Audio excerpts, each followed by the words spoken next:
runtii haddii aynu ka hadalno waaxda adeega boostada isgaarsiinta iyo wasaaradda isgaarsiinta iyo teknolojiyadda sidoo dhigayo xeerka boostada isgaarsiinta ee xeer konton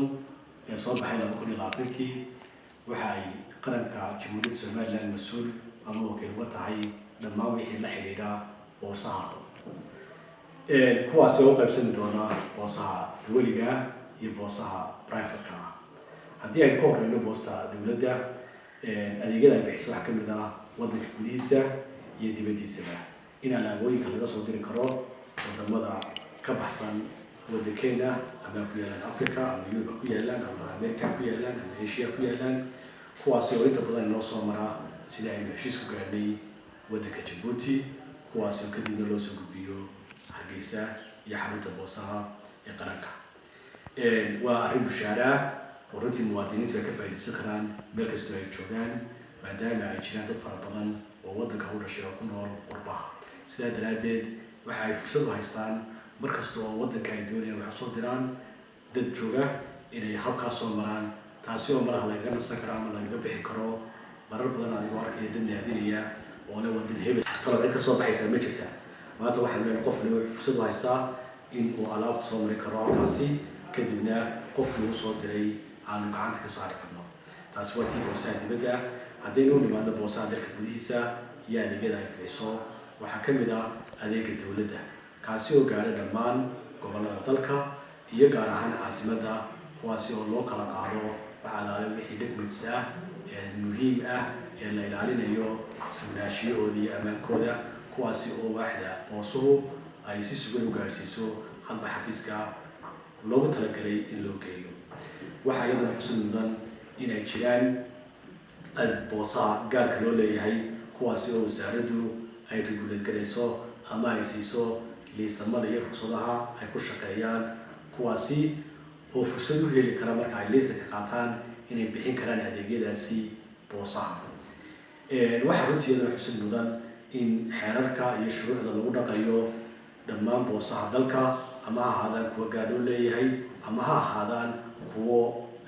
dawladdu ay leedahay intaba inay regulate gareeyaan xeerarka iyo shuruucda lagu dhaqi lahaana iyadoo ay soo saarto ha ahaadaan kuwa baarlamaanka la marin doono mustaqbalka dhow oo aynu hadda gacanta ku hayno iyo kuwa ka farcamaya xeerka weyn ee boosaha iyo isgaarsiinta oo loo yaqaano xeer nidaamiyayaal sidaa daraadeed waxaan leeyahay muwaadiniinta ciddii adeegga bixinaysa ee rabta inay u furan tahay isla mar ahaantaana la siin doono ruqsadda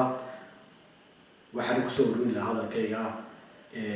waaxda boosaha iyo isgaarsiinta ama wasaaradda isgaarsiinta iyo teknolojiyadda ay hoos tagto waxa ay u taagan yihiin sidii loo horumarin lahaa adeega boosaha iyo isgaarsiinta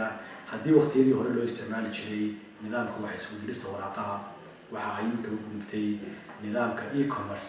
inay fududeyso ganacsiga lagu kala iibsanayo electronic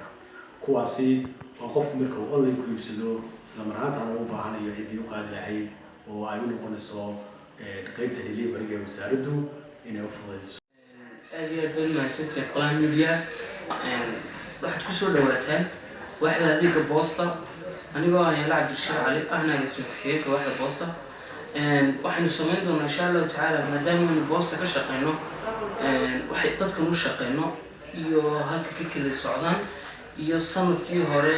2023 iyo 2022 waxyaabihii noo qabsoomay ala deliver garay waraaqo gaaraya oo 4027 waraaqood oo loo qaybiyay 24 wasaaradood ee dalka iyo 47 hay'adood ee qarankan uu ka kooban yahay ee Jamhuuriyadda Somaliland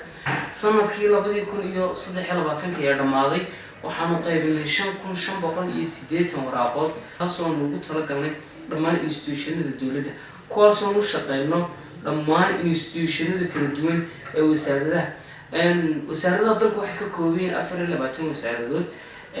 xagga kale ay ka kooban yihiin hay'adaha iyo ciidamada iyo waxaas nastaxyaa guud ahaan intaasuu idin sharaxi doonaa iyo systemka u qaadnay sida u qaadno waxaan ku shaqeynaa anagu ka wasaarad ahaan ama ka wax boos ahaan waxaan noo shaqeeya laba mooto iyo waxaan noo shaqeeyo kale Allahumma salli ala Maxamed laba bas oo kolba meeshii loo diro uu qofku qabto waxaa kaloo jira dad lugta ku shaqeeya dadkaasoo tacab badan waaxdana gelisay oo waaxdana ay ku tiirsan tahay oo markasta leeyahay waa mahadsantihiin dhammaan shaqaalaha waaxda boosta oo ka kooban ilaa 25 shaqaale ah. waxaan arrin Charles Miguel faa'iideysanaya maadaama aan nahay waaxdii boosta inaan markasta nala shaqeysaan wasaaradaha iyo hay'adaha madaxa bannaan oo dhammaantood wasaaraduhu iyo hay'aduhu ay dhammaantiin la wada shaqeeyaan. waxaan doonaynaa in xiriirkeena wanaagsan markasta uu sii wanaagsanaado markasta oo aan doonayno inaan wax hagaajino ama qarankeena wax u qabano inaan si hagar la'aan wax ugu qabano.